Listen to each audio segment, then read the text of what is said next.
Good morning, dear students. Today we will continue with subtopic number 6.3, that is Rise of the Magda Empire, given in your lesson number 6, Janapadas and Mahajanapadas. I now request all of you to kindly refer to your textbook page number 28 and follow the reading of the paragraph. Here I begin. 6.3 Rise of the Magda Empire. Ajatashatru, the son of Bimbisara, continued with the policy of expansion of the Magda Empire. He successfully conquered many republics of the east.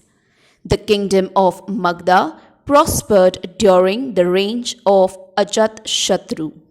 He had become a follower of Gautama Buddha. After the Mahapari Nirvana of Gautama Buddha, it was during his reign that the first Buddhist council or Sangati was held at Rajgriha. The foundation for the new capital, Patligram of Magda, was laid during Ajatashatru's period. Later, it became famous as Patliputra.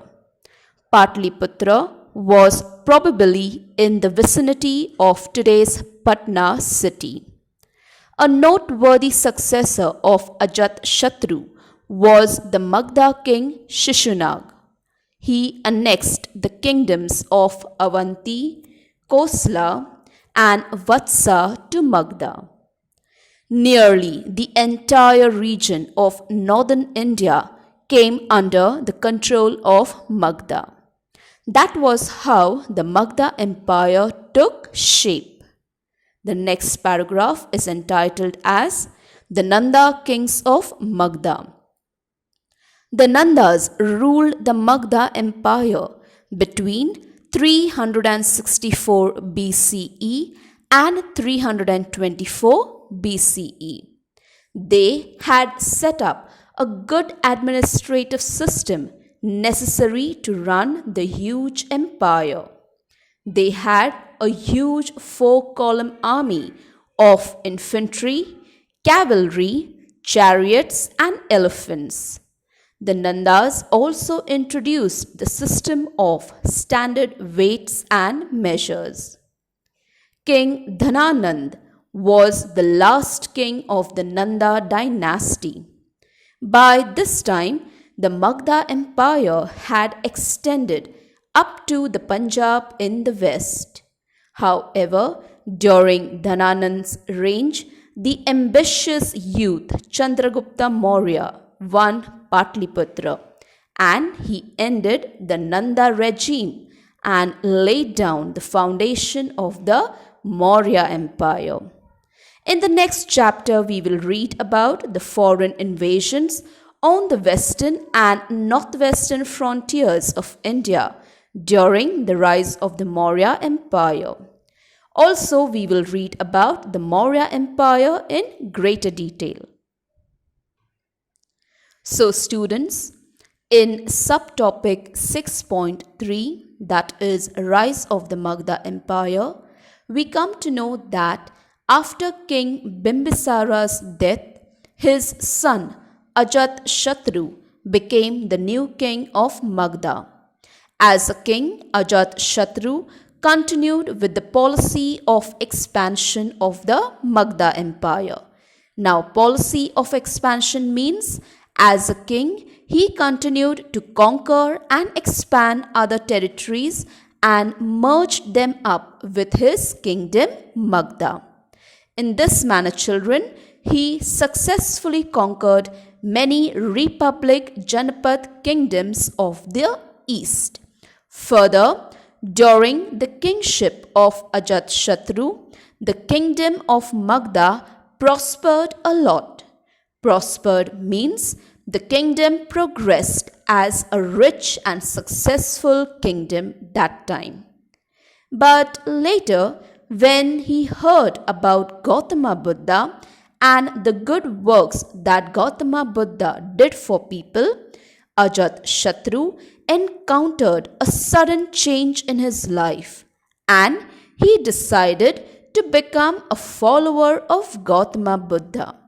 So, children, in this manner, King Ajatashatru spent his remaining part of his life by being a follower of Gautama Buddha.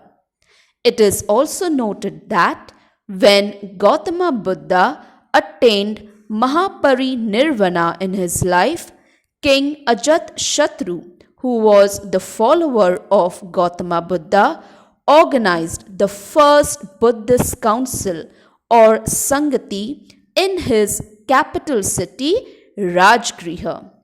Now, children, the meaning of Mahapari Nirvana means it is that state of achievement wherein the human body possesses or it achieves the highest level of peace and everlasting happiness in his life, but at the moment of physical death.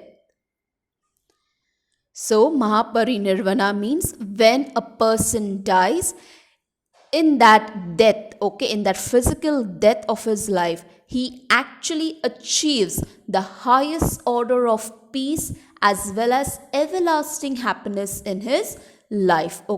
So that is why they have said over here, when Gautama Buddha, this holy and this great person, when he achieved Mahaparinirvana in his life, it was that time King Ajatashatru, who was a very good follower of Gautama Buddha, he organized the first Buddhist council in his capital city, Rajgriha. Now, the meaning of Buddhist council or Sangati means it is a formal group meeting of all the Gautama Buddha followers. So the meaning of Sangati or Buddhist council is nothing but it is like a formal group meeting. Then further, it so happened that due to some reasons, the capital of Magda, that was Rajgriha, now got replaced with the new capital city, that was Patligram, which later became famous by the name as Patliputra. So, this change from old to the new capital city happened during the time of King Ajatashatru's period. Further, it is said that the ancient city of Patliputra is actually located in the vicinity or surrounding areas of today's Patna city.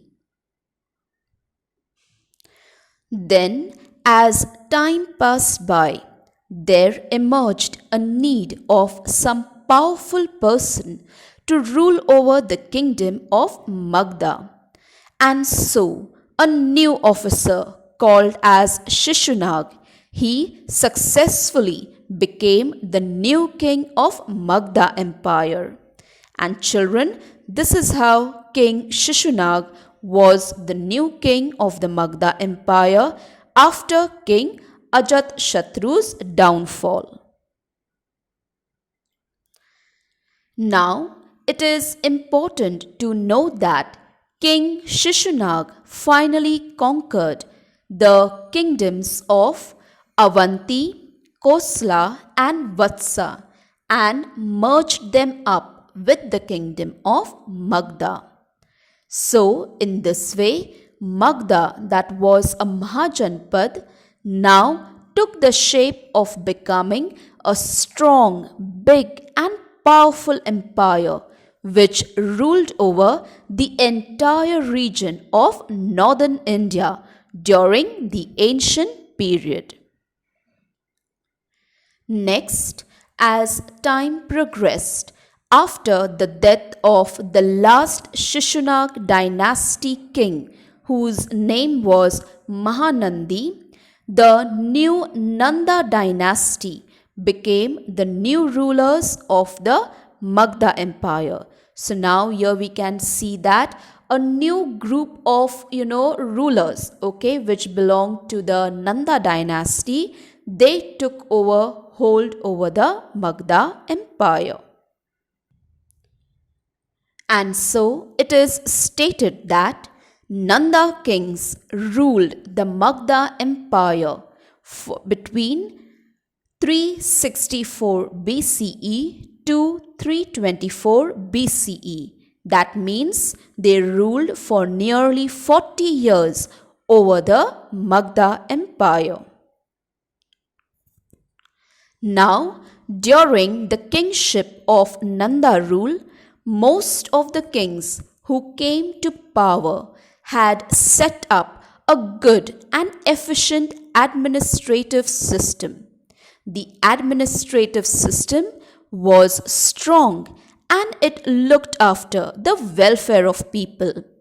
It also carried out smooth functioning of various internal and external affairs of the empire. Next, it was the Nanda dynasty that had created and set up a huge 4-column army which included first the infantry, that is soldiers who fight on foot. Second was cavalry, that is soldiers who fight on horseback. Third was chariot, that is soldiers who fight with two-wheeled vehicle drawn by horses. And the fourth was elephants, that is soldiers who fight by mounting themselves up on the elephant's back. Later, many of the Nanda kings introduced the system of using standard weight and measures. The purpose of using standard weight and measures showed equality and strict rules to be followed by the businessmen or merchants in the kingdom to avoid any kind of malpractices with common people. Then the last king of Nanda dynasty, whose name was King Dhananand, during his kingship, the Magda Empire had extended up to the Punjab area in the west. So children, here we can notice that the Magda Empire now had extended in the north, east and west region of ancient India. Later, it so happened that a new and ambitious youth named as Chandragupta Maurya, he conquered the capital city of Magda, that was Patliputra.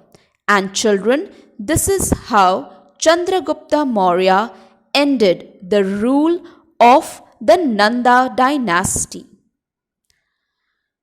So students, King Dhananand was the last king of the Nanda dynasty, and after King Dhananand, it was this ambitious youth whose name was Chandragupta Maurya.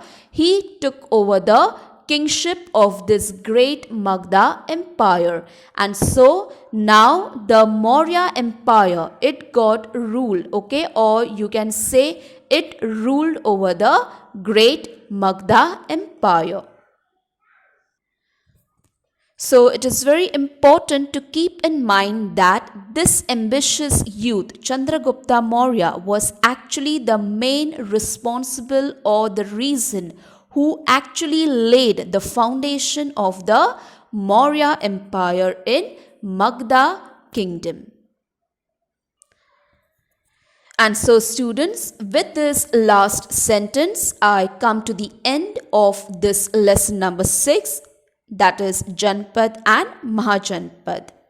As a part of short summary, in this lesson, we learnt about the concept of Janapad, then we learnt about the concept of Mahajanapad, And in the third point, we learn the rise of Magda Empire.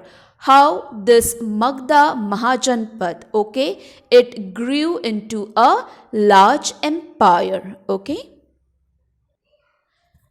So I hope you all have understood all the 3 points expressed in this lesson in a well manner.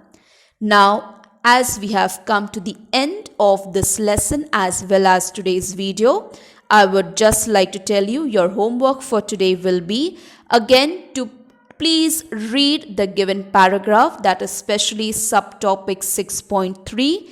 Complete your reading, and once you complete your reading, you can have a look at the assignment section and complete the work given over there. In this way, you will complete the reading of your entire lesson as well as you will complete the writing work given for this particular lesson. With this, I take a leave. Thank you so much and stay safe.